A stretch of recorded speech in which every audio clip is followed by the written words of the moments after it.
Good evening, sir. Good evening. Hello, I'm John Kane.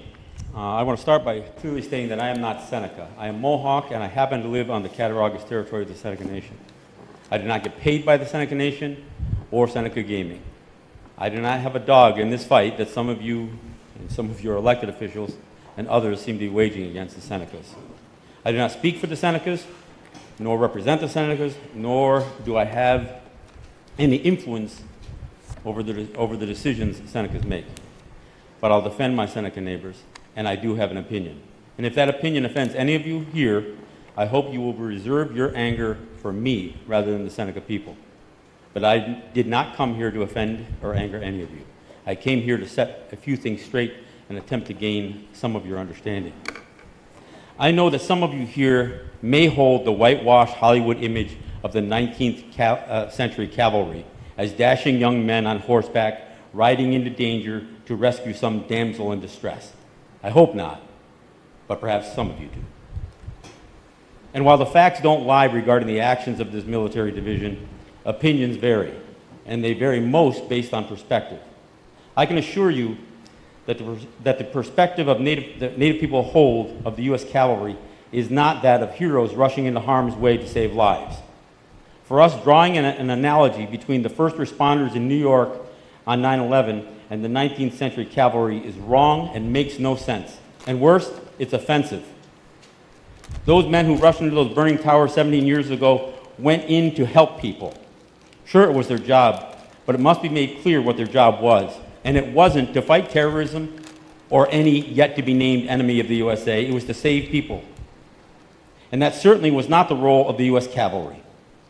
The image conjured up for us at the mention of the 19th century cavalry is that of massacres, Gatling guns, Hotchkiss cannons, forced removal, prison camps known as reservations, and the occasional successful resistance to that aggression like Little Bighorn. The facts are that these men weren't saving lives, they were taking them. They killed men, women, and children, including the very old and the infants. They were not defending democracy or your Constitution. They were killing in the name of manifest destiny. It is needless to say that your heroes are not necessarily our heroes. So when your mayor decided to stand before your first responders and all those microphones and cameras on this year's 9/11 and make such a comparison, we were shocked and insulted.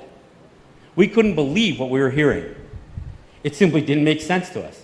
That is, until he got to his real message. Yes, after heroizing the great Indian killers of the 19th century, Mr. Deister waged his own less courageous attack against the Native people closest at hand. Your mayor thought a 9/11 memorial event was the appropriate time and place to continue his almost decade-long verbal assault on the Seneca people. Of course, this attack was even more truth-twisting than his opening analogy. As all of you sit here, you have to decide where you stand on this behavior. I'm not here to play politics. On this occasion, my beef is neither with Democrats nor Republicans. It's with racism. So in spite of your politics, your ideology,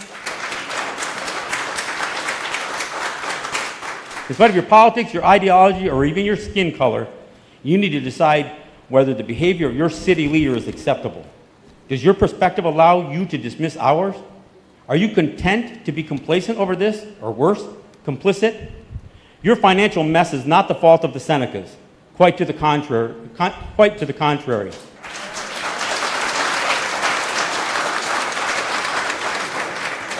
And you all know it. And for any of you to hope that the governor can wrestle another $1 billion out of this region through Seneca Gaming so some of your sins can continue to be masked by what trickles back to this region is reprehensible. The Seneca Nation continues to offer to meet, has and continues to offer to meet and work out service agreements and perhaps more. But your mayor and some of you are choosing not to do so. So it's on you, and really, all of you. This isn't my first encounter with your mayor. In 2013, after the Senecas negotiated a settlement with the state over this very issue that saw almost $90 million come to your city, I appeared with Mr. Deister on the morning show on WBEN. I suggested that both the mayor and the governor owed the Senecas an apology for some of their harsh words and threats made to them that included threatening to forbid your firefighters from answering a call to the casino. He then stormed out of the station, hurling F-bombs and crying he was ambushed. I suggested an apology. Your time is up, sir. Can I continue? I've got a little bit.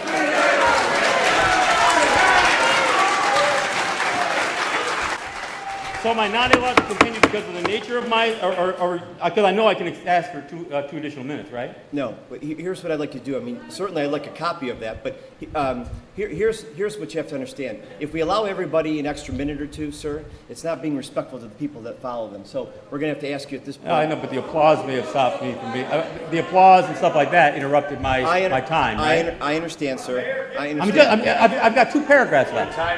Your time is up, sir. Right. Your time is up, sir. Thank you.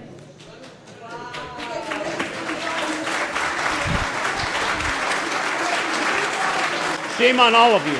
Shame on you and shame on all of you if you accept that behavior and that you refuse to act on it. Shame on all of you.